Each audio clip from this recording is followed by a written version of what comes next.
Okay, here's one idea that's certainly different than what you have today.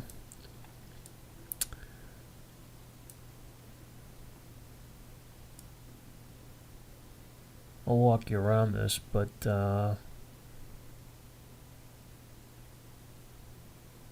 you can see I've changed where the sink is, changed where the refrigerator is, and I've changed where the stove is. I've reduced the width of this patio door to 80 inches overall. Right now you have 96, or 98, excuse me. I don't like the sink here in the corner because it's jammed up against these two walls right here. So I have done this before.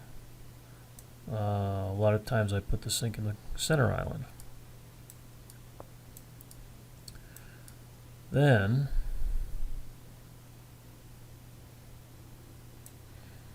I put a bank of drawers, 4 of them, a dishwasher, the sink, and a double pull-out trash with a drawer on top.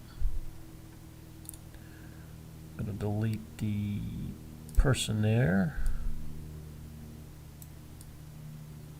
Then on the seating side of the kitchen, I have 12-inch deep storage. The working side has 24-inch deep storage.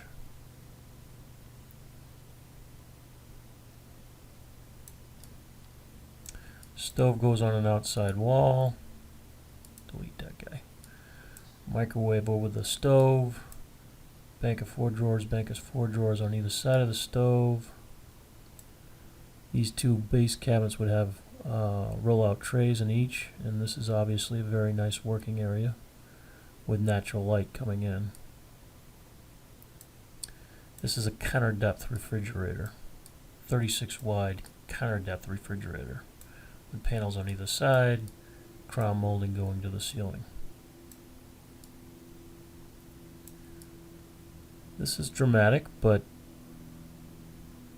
if it was my house, I'd strongly consider this.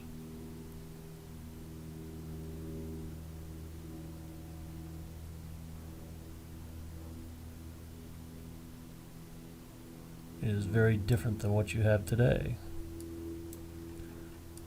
But I think you could also keep the couch where you have it today. You wouldn't have to move it.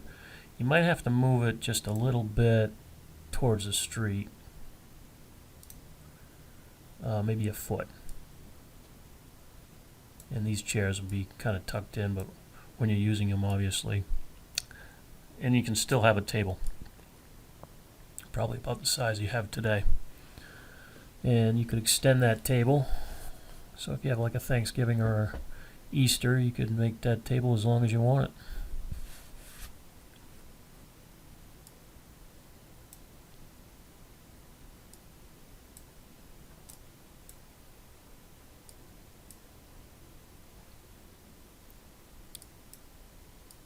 I will probably work on another design, a little bit more what you have today, but thought I would share this design with you first.